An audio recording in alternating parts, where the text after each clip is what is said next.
তফসিল ঘোষণার পর থেকে নির্বাচন বানচাল করতে মরিয়া হয়ে আছে ভারত এবং আওয়ামী লীগের নেতাকর্মীরা।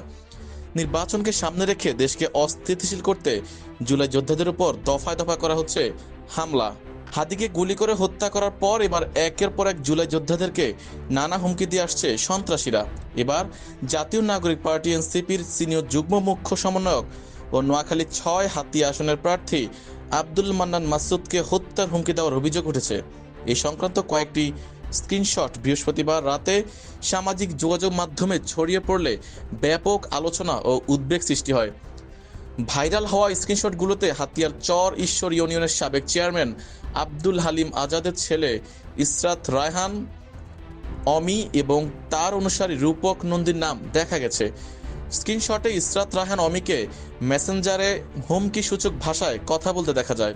কিছু নেতা আব্দুল হালিম আজাদকে গ্রেফতারের চেষ্টা করলে উত্তর অঞ্চলে চলাচল কঠিন হয়ে যাবে এবং নেতাকর্মীরা কঠোর প্রতিক্রিয়া দেখাবে। অন্যদিকে রূপক নন্দী তার ফেসবুক আইডিতে দেওয়া স্ট্যাটাসে হান্নান মাসুদকে উদ্দেশ্য করে হুমকিমূলক বক্তব্য দেন। সেখানে তিনি লেখেন, আগুন নিয়ে খেলা না করতে এবং সাবেক চেয়ারম্যানকে গ্রেফতার করা হলে উত্তরাঞ্চলে হান্নান মাসুদকে নিষিদ্ধ ঘোষণা করা হবে। হাতিয়া উপজেলা যুব শক্তির আহ্বায়ক মোহাম্মদ ইউসুফ রেজা জানান, সম্প্রতি চর ঈশ্বর ইউনিয়নের সাবেক চেয়ারম্যান একটি চা দোকানে বক্তব্য দেওয়ার সময় ভোটের আগে জনপ্রিয় প্রার্থীদের খুঁজে পাওয়া যাবে না বলে মন্তব্য করেন। এই বক্তব্যের পর থেকেই সামাজিক যোগাযোগ মাধ্যমে হুমকি ও ভয়ভীতি প্রদর্শন শুরু হয়। তিনি দ্রুত জড়িতদের বিরুদ্ধে আইনি ব্যবস্থা নেওয়ার দাবি জানান।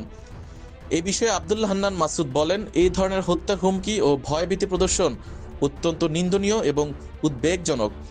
বিষয়টি তিনি আইন শৃঙ্খলা রক্ষাকারী বাহিনীকে অবহিত করেছেন এবং সুষ্ঠু তদন্তের মাধ্যমে জড়িতদের বিরুদ্ধে কঠোর আইনগত ব্যবস্থা নেওয়ার আশা প্রকাশ করেন। হাতিয়া থানা পুলিশের ভারপ্রাপ্ত কর্মকর্তা মোহাম্মদ সাইফুল আলম বিষয়টি নজরে এসছে বলে এবং ভাইরাল হওয়া স্ক্রিনশটগুলো পর্যালোচনা করা হচ্ছে বলে জানিয়েছেন। এই ঘটনায় একটি সাধারণ ডায়েরি করা হচ্ছে এবং তদন্ত শেষে প্রয়োজনীয় আইনগত ব্যবস্থা নেওয়া হবে বলেও জানিয়েছেন।